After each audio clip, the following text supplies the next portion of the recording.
Have you ever felt that one single day could define your entire life? That one promise, one moment, could finally bring you the happiness you always dreamed of? I thought my wedding day would be that moment.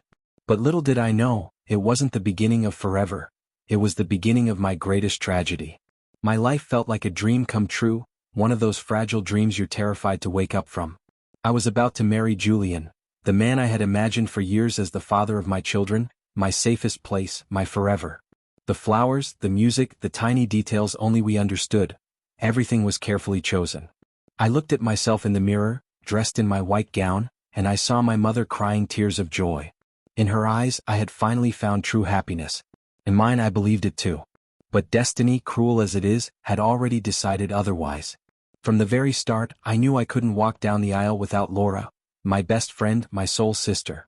She was my confidant, the one person who had lived every secret of my heart.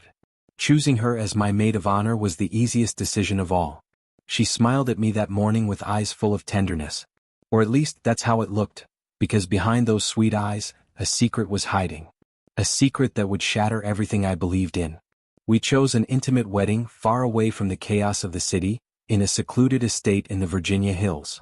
Imagine it, century-old trees, blooming gardens, golden sunlight pouring through the windows of a grand stone manor. The place felt like a fairy tale. But fairy tales don't last long, do they? That evening, the night before the wedding, everyone gathered for dinner under string lights, with soft music playing and glasses of wine in hand. Laughter, stories, and love filled the air. Julian seemed calm, affectionate even. Laura stayed by my side the entire time just as she always did. To the outside world, everything was perfect. No one suspected that a storm was silently building behind the smiles. That night, I went to bed with a heart overflowing with hope. Nervous, yes, but happy. I pictured the moment I would walk toward Julian in my white dress. My last thought before sleep was simple: I am finally going to be loved forever. And then the morning came. Bright, golden, full of promise. Laura was the first to enter my room, carrying breakfast on a tray, her smile calm and reassuring. I didn't know then, but that smile was nothing more than a mask. Soon the ceremony began.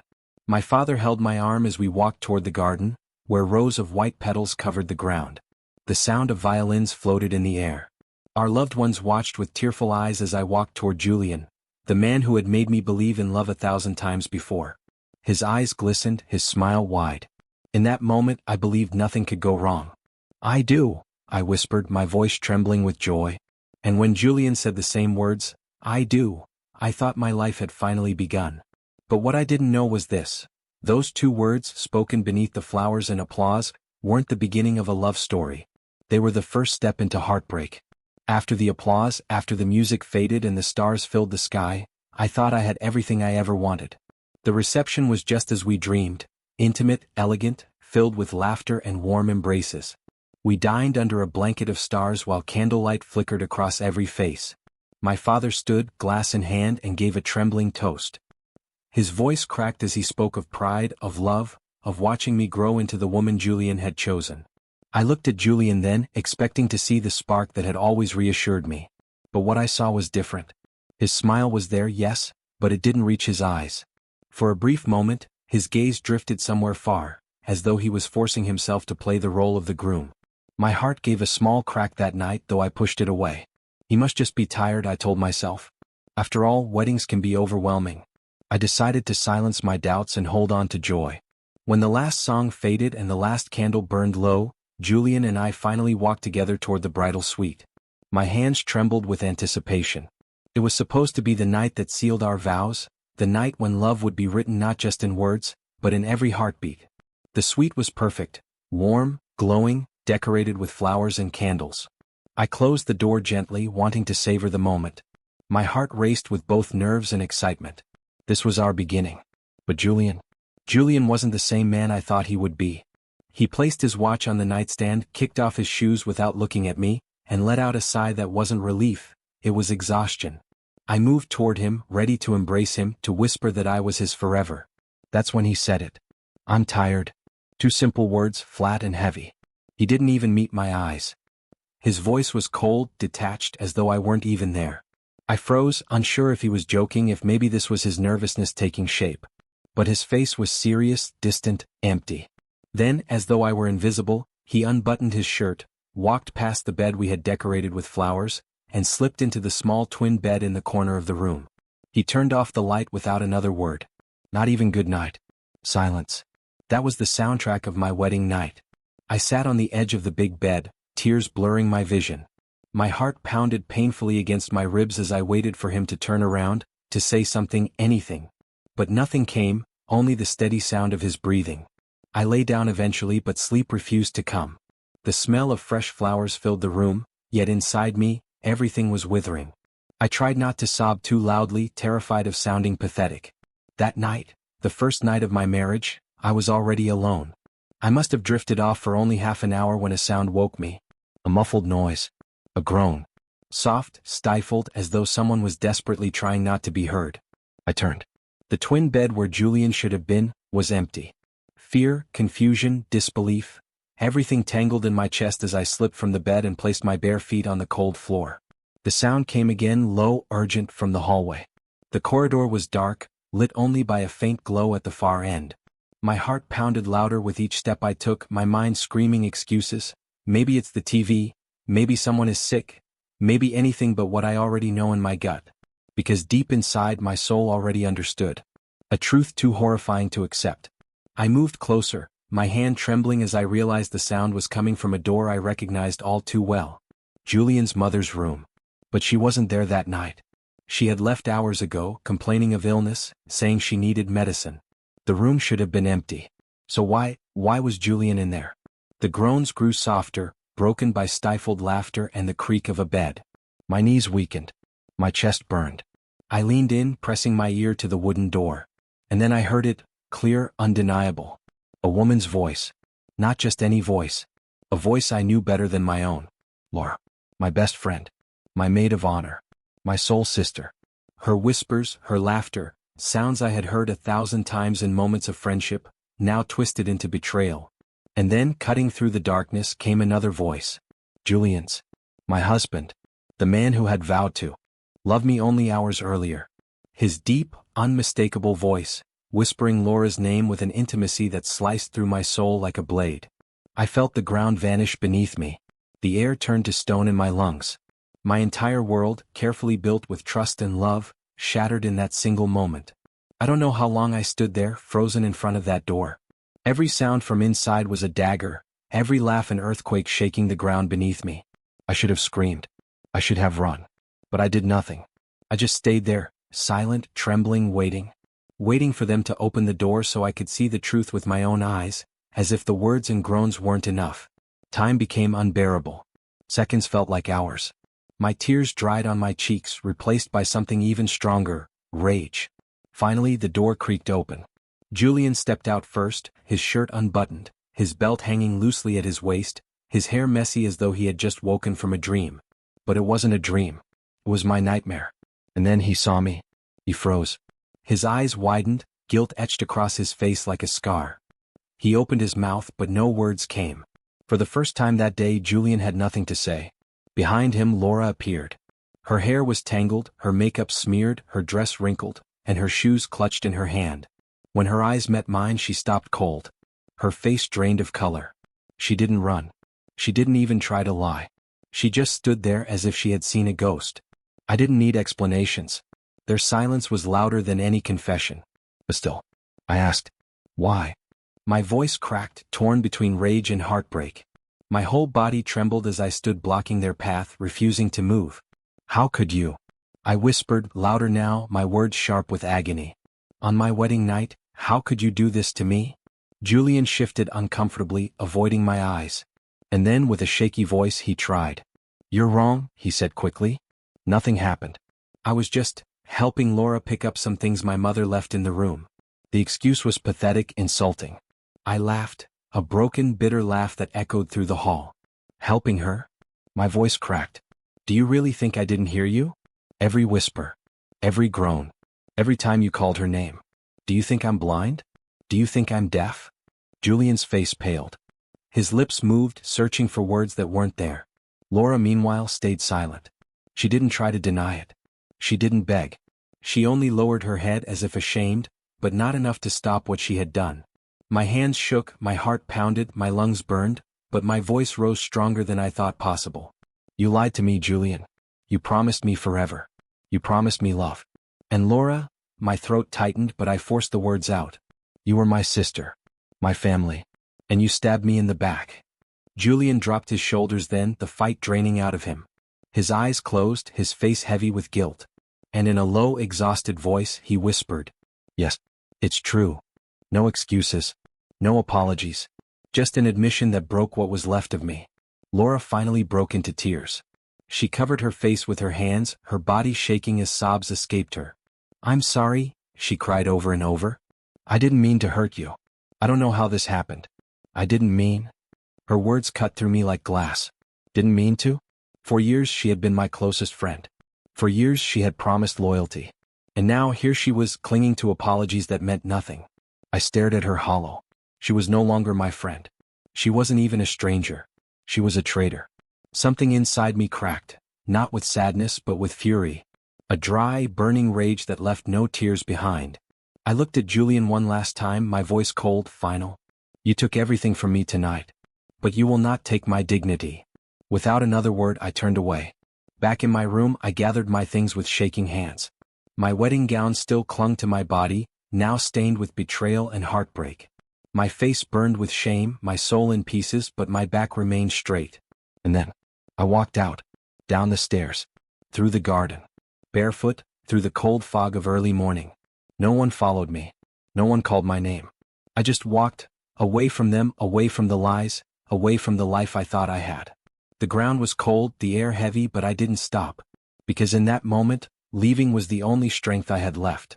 I walked for hours that night, barefoot in my torn gown, dragging the hem of what was supposed to be the dress of my dreams across dirt roads and damp grass. My mascara had run down my face, my hair hung loose, and the cold air bit into my skin. And yet, I kept walking. Because stopping meant breaking. Eventually, when the first pale light of dawn touched the horizon, exhaustion pulled me back toward the estate. I wasn't sure why. Maybe because some part of me needed closure. Maybe because I couldn't leave without saying the truth aloud. The house was quiet, sleeping under the soft morning glow, as though nothing had happened. As though my world hadn't been ripped apart just hours earlier. Inside, I heard the clinking of dishes and soft laughter. Guests were gathering for breakfast. Plates of fruit, steaming mugs of coffee, and casual chatter filled the dining hall. Everyone looked so normal. So unaware. No one asked where I had been. No one seemed to notice that the bride hadn't been in her bed all night. A cold anger rose in me then. Not at them, but at the cruel contrast between my shattered heart and their cheerful oblivion. I wiped my face with the back of my hand, straightened my back and stepped inside. "May I have your attention?" My voice cut through the room, steady despite the storm raging inside me. Conversations fell silent. Chairs scraped back. Faces turned toward me, confused, expectant. My mother stood quickly, her eyes wide with worry. My father's brow furrowed as though he already sensed that something was terribly wrong. I asked them all to gather in the main living room. My voice didn't tremble. Not anymore.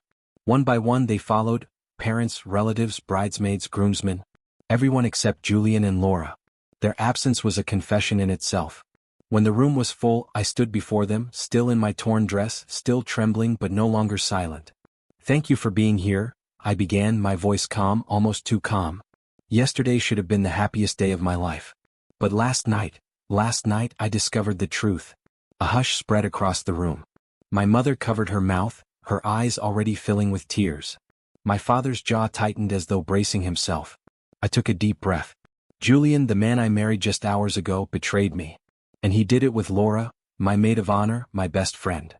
The words dropped like stones into the silence. Gasp. Murmurs. Shocked faces turning toward one another in disbelief. I didn't waver. I heard them with my own ears. In his mother's room. On my wedding night.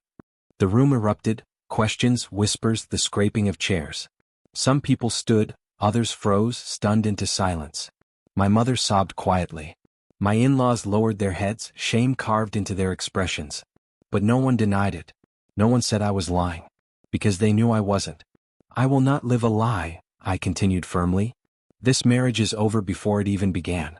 I want nothing to do with Julian or Laura ever again. And I ask that no one try to convince me otherwise. I don't need pity. I don't need excuses. I only ask for respect. The silence that followed was heavy. Final.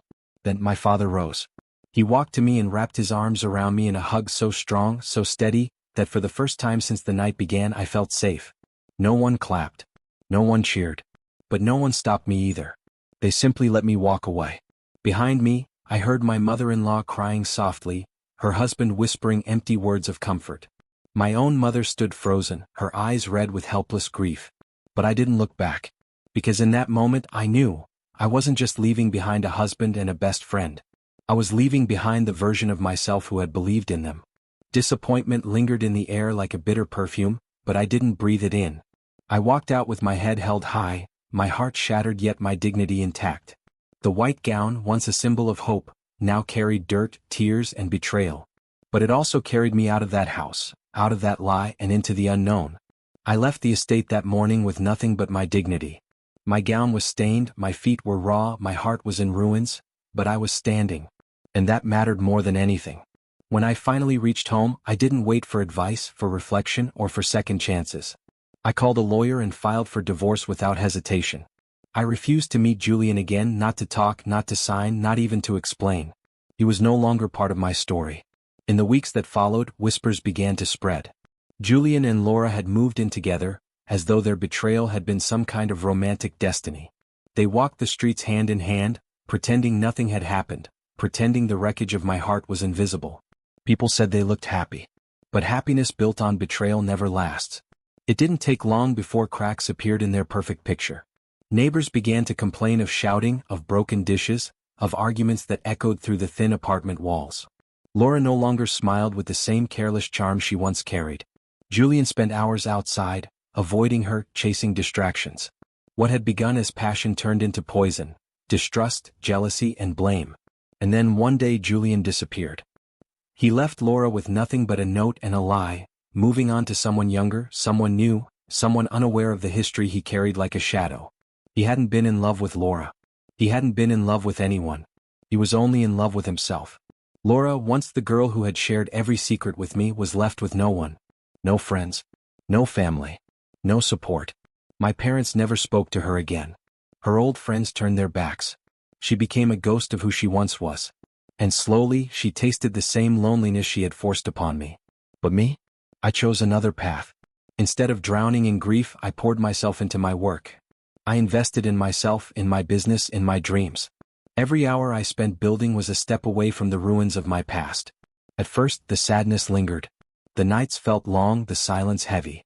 But slowly, I discovered something no betrayal could ever destroy: my own strength. I opened a second store. Then a third. In less than a year, my name was being whispered with respect across the industry. Magazines wanted to write about me. Customers trusted me. Colleagues admired me. But I wasn't chasing recognition. I wasn't chasing revenge. I was chasing stability, independence, the life I had always wanted to build, not for someone else but for myself. 3 years passed. 3 years of healing, of working, of learning to live without needing anyone's approval. The wounds no longer bled. The scars no longer ached. Instead, they reminded me of how far I had come. And then, just when I wasn't searching for it, when I had finally built a life of peace, something unexpected happened. I met him. At a business conference, during a presentation filled with numbers and ideas, he sat across from me. His name was Daniel Jackson. His voice was calm, his presence steady, not overwhelming, not demanding. He didn't try to impress me. He didn't flood me with promises. He simply listened. He asked questions no one had ever asked me before. And for the first time since my world had fallen apart, I didn't feel butterflies. I felt peace. With Daniel, everything felt different from the start. There was no rush, no overwhelming passion that burned too fast and left only ashes. Instead, there were conversations that flowed easily, silences that felt comfortable, and respect that didn't need to be begged for. He didn't try to fix me. He didn't treat me like someone broken. He simply stood beside me, letting me set the pace, letting me breathe in a way I hadn't in years. At first, I was cautious. Distrust had carved its place in my soul after Julian and Laura. I waited for the red flags, the hidden lies, the sudden distance. I braced myself for disappointment. But Daniel never gave me a reason to doubt. He was patient. He was steady. He didn't need to make grand promises because every action, every gesture, every moment showed me something I had forgotten. Love doesn't have to hurt. Slowly, I found myself looking forward to his messages, smiling when his name appeared on my phone. I began to miss his voice, his presence, the way he looked at me as though I wasn't just enough. I was everything. It wasn't passion that left me dizzy. It was peace that grounded me. And for someone who had lived through betrayal, peace was the most precious gift of all. When we finally decided to be together officially, it didn't feel like a leap into the unknown. It felt like walking into sunlight after years of storm. My friends noticed the change in me. My parents, who had watched me break and rebuild, saw the light return to my eyes. I was no longer just the woman who survived. I was the woman who lived. With Daniel, life became simple again. We shared trips, dinners, quiet nights at home. He didn't promise me forever. He gave me a present that was solid, secure, and real. And after everything I had endured, that meant more than any vow. Of course, the past still lingered like a shadow. And one day, as shadows often do, it found its way back into my life. Because Julian had discovered that I was happy again. Julian had been gone from my life for years. In my heart, he was nothing more than a shadow, a name I no longer spoke, a wound that had already healed. But ghosts, they always find a way back. It started with a message. Out of nowhere, he wrote that he was happy I was doing well, that sometimes he thought about what we had lost, that he wished me the best. On the surface, his words sounded gentle, even nostalgic. But between the lines, I read what he truly meant. He couldn't stand the thought that the woman he had betrayed, the woman he thought he destroyed, was happy without him. I ignored the message. He didn't deserve even a single reply. But then one afternoon, without warning, he showed up at the door of my store. He looked different. Thinner. Tired. His once confident eyes were dull, his clothes wrinkled as though life itself had worn him down. "Please," he said quietly. 5 minutes. That's all I ask. Against my better judgment, I agreed. Not because I wanted to see him, but because I wanted to prove to myself that he no longer had the power to shake me. He stood before me, hands trembling, his voice unsteady. He spoke of mistakes, of cowardice, of not knowing how to love me when he had the chance. He said he thought of me every day, that losing me had been the greatest regret of his life. I listened. Silent. Come. My face showed no anger, no sorrow. Because I no longer felt either. He finished with a desperate plea. Can we try again? Can we at least talk? I know I destroyed us, but maybe there's a way back. For a moment, silence hung between us. Then I spoke. You no longer have any power over me. The words left my lips with a calm finality that startled even me. There is no us, Julian. Not anymore. You chose to destroy that when you betrayed me. You don't get to come back now when I've rebuilt myself and ask for what you threw away. His face twisted with frustration. He tried to smile, tried to lean into the charm that once made me tremble. But it was gone. Whatever spell he once had was broken forever. You moved on so fast, he muttered bitterly, his voice sharp with envy. Like none of it ever mattered to you. I didn't flinch. His words, once sharp enough to pierce me, now fell harmlessly to the floor. You don't get to measure my healing, I replied coldly. And you don't get to define my happiness. For the first time he looked small. Weak. Powerless. I asked him to leave. And this time I was the one who closed the door. When silence returned, I sat at my desk and took a deep breath. There was no triumph, no victory. Just peace. The kind of peace that comes when you finally realize the chapter is closed forever. I was no longer his victim. No longer just a survivor. I was me, whole, strong, and free. And minutes later, Daniel walked in. He didn't ask questions. He didn't demand explanations. He just saw me, wrapped his arms around me, and gave me the only thing I had ever needed. A love that was steady. A love that was real. Life has a way of circling back, reminding you of where you've been and how far you've come. Julian and Laura? I never saw them again. I didn't need to. Not because I forgave them, but because they no longer occupied any space inside me. They were ghosts long buried in the past. Daniel and I built something real, something steady. Not a fairy tale, not a whirlwind, but a love that felt like home. With him, I never had to shrink myself. I never had to beg for affection. I never had to fear betrayal. He didn't come to save me. He found me whole, and he chose me that way. Sometimes people ask me, after all you went through, how could you ever trust again? And my answer is always the same. Not only did I trust again, I learned to choose better. Because healing isn't about finding someone new. Healing is about finding yourself first. I used to think a happy ending meant finding the perfect man. But I was wrong. A happy ending is becoming the woman who no longer needs saving. Today, my business continues to grow. My name carries respect in an industry I built with my own 2 hands. And my life is quiet, peaceful, full of light. I don't seek approval. I don't chase validation. I only live in truth, with scars that no longer ache but remind me of the battles I survived. Sometimes I look back at that night, at the girl in the white dress walking barefoot through the fog, broken and betrayed. And I want to tell her, you will be okay. You will be more than okay. You will rise. Because betrayal isn't the end of your story. It is only the fire that forges you into someone stronger, freer, unshakable. Now, when I sit on my terrace with Daniel reading beside me, the sun setting quietly, I realize peace doesn't sound like fireworks. It sounds like silence. It sounds like respect. It sounds like choosing yourself every single day. And if there is one lesson I've carried through it all, it's this. Don't let yourself be broken by someone who doesn't know how to love. Don't stay where there is no respect. Don't let betrayal define you. The strongest love you will ever have is the love you give yourself. So my story doesn't end with a kiss in the rain or a perfect wedding. It ends with a cup of tea, a hand to hold, and a heart at peace. Because true love didn't arrive when I found the right M.